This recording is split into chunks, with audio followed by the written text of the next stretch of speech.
Imagine um rio tão poderoso que consegue mudar o destino de milhões de pessoas. Um rio capaz de atravessar estados, vencer a seca e transformar regiões inteiras. Mas também um projeto que divide opiniões, enfrenta processos na justiça, gera críticas ambientais e já consumiu bilhões de reais.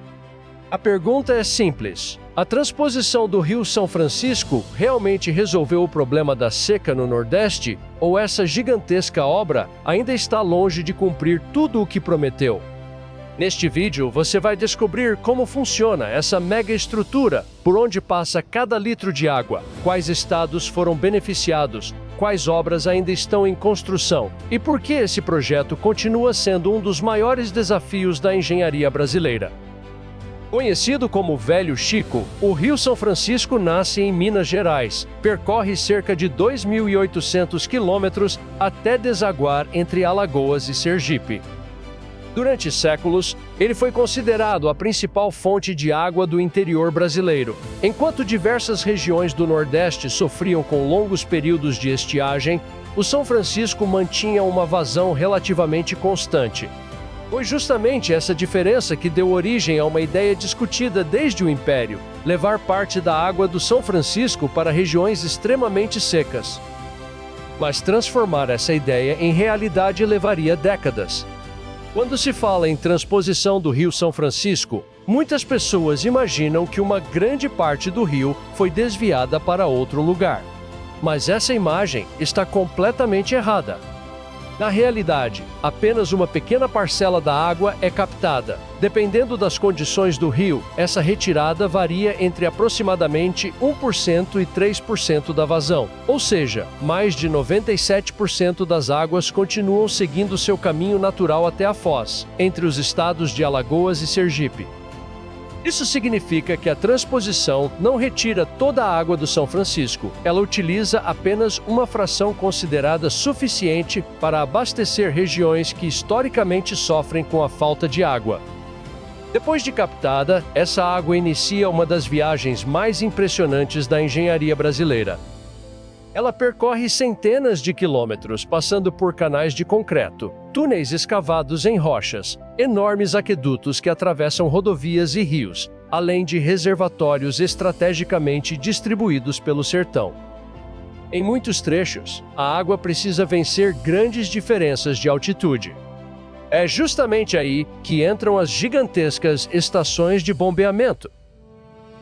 Essas estruturas funcionam como verdadeiros corações do sistema.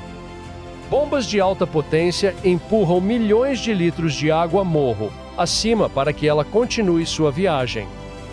Sem essas estações, seria impossível levar água para diversas regiões do semiárido, pois o terreno apresenta desníveis de centenas de metros.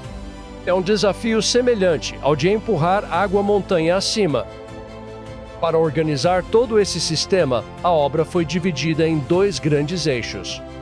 Cada um possui uma função específica. O primeiro é o Eixo Norte. Ele possui aproximadamente 270 quilômetros de extensão. Sua captação acontece próxima ao município de Cabrobó, em Pernambuco. A partir desse ponto, a água segue atravessando canais e reservatórios até abastecer parte de Pernambuco, Ceará, Paraíba e Rio Grande do Norte. Ao longo desse caminho, a água passa por diversas estruturas gigantescas. São quilômetros de canais totalmente revestidos em concreto para reduzir perdas por infiltração. Também existem sifões, túneis e aquedutos que permitem vencer rios, estradas e vales. O segundo grande trecho recebe o nome de Eixo Leste. Ele possui aproximadamente 217 quilômetros. Sua captação acontece no lago da barragem de Itaparica, entre Pernambuco e Bahia, próximo ao município de Floresta. A missão desse eixo é abastecer principalmente o sertão e parte do agreste de Pernambuco e da Paraíba. Essas regiões convivem historicamente com longos períodos de estiagem e dependem diretamente dessa infraestrutura para garantir maior segurança hídrica. Um detalhe curioso é que os dois pontos de captação ficam separados por menos de 100 quilômetros. Mesmo assim, cada eixo segue um caminho completamente diferente para atender regiões distintas do Nordeste. Somando os dois eixos, são quase 500 quilômetros de canais principais, além de dezenas de aquedutos, túneis, barragens, reservatórios e estações de bombeamento.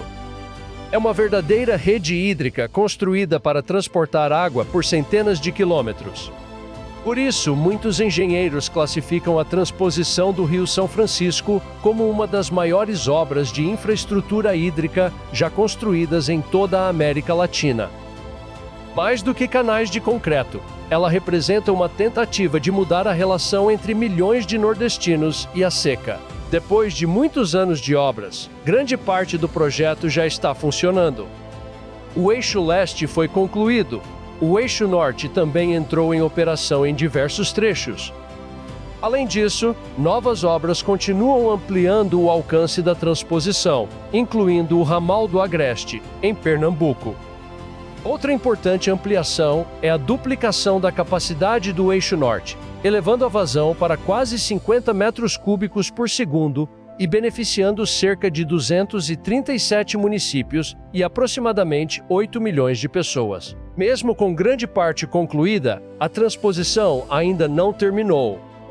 No Ceará, continua sendo construído o Cinturão das Águas, responsável por distribuir a água recebida da transposição para várias regiões do estado.